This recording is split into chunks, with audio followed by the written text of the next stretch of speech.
उसी संदर्भ की मेरे दोस्तों पर जो मैंने अभी चर्चा की थी पिछले एपिसोड में, उसी संदर्भ में दूसरी कविता है, कब प्रवेश कर गए। ये कैसी कलक पैदा कर दी है तुमने मेरे दोस्त, इस कलक से मैं अहरनिश सुलग रहा हूँ। सूख रही है मेरे पाँव की ललछौही एड़ियाँ, जिसे देखकर तुम कभी कभी चढ़ाते हुए कटाक्ष किया करते हो।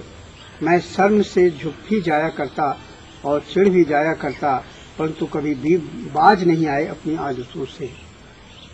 ये कैसी कलक पैदा कर दी है तुमने मेरे दोस्त, इस कलक से मैं अहरनिश सुलग रहा हूँ। सूख रही मेरे पाँव की ललछौही एड़ियाँ, जिसे देखकर तुम कभी कभी चिढ़ाते हुए कटाक्ष किया करते हो। मैं शर्म से झुक भी जाया करता और चिढ़ भी जाया करता, पर तुम कभी बाज नहीं आए अपनी दो आदतों से।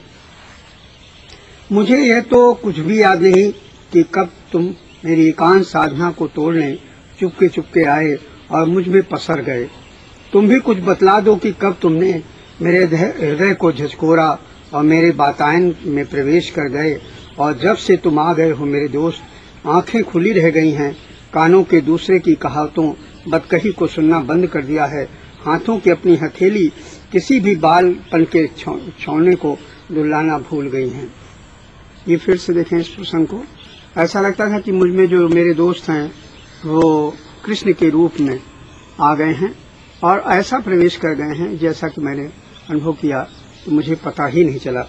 मुझे तो कुछ भी याद नहीं कि तुम कब मेरी एकांत साधना को तोड़ने चुपके चुपके आए और मुझ में पसर गए।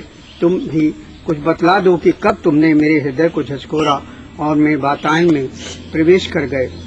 और जब से तुम आ गए हो मेरे दोस्त, आंखें खुली रह गई हैं, कानों ने दूसरों की कहावतें बदकही को सुनना बंद कर दिया है, हाथों की अपनी हथेली किसी भी बालपन के छोड़ने को दुलाना भूल गई हैं।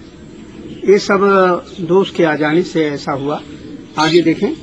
ओठों की मधुर मुस्कान भी खो गई है, जब जो मैं लंबा चौड़ा संसार रचाए बसाए बैठा था वो सब बिखर बिखर कर अन्य सेतु पर फैल गए हैं। सब कुछ तो छूट गया है मेरे दोस्त, तुम सचमुच बतला दो कब और कैसे प्रवेश कर गए मेरे वातायन में।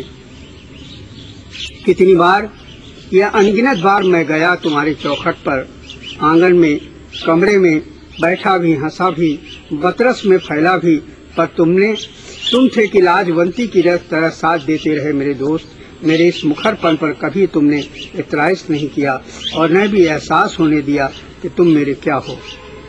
कितनी बार या अनगिनत बार मैं गया तुम्हारे चौखट पर, आंगन में कमरे में बैठा भी, हंसा भी, बतरस में फैला भी, पर तुम थे कि लाजवंती की तरह साथ देते रहे मेरे दोस्त। मेरे इस मुखरपन पर कभी तुमने इतराज नहीं किया और न यह भी एहसास होने दिया कि तुम मेरे क्या हो।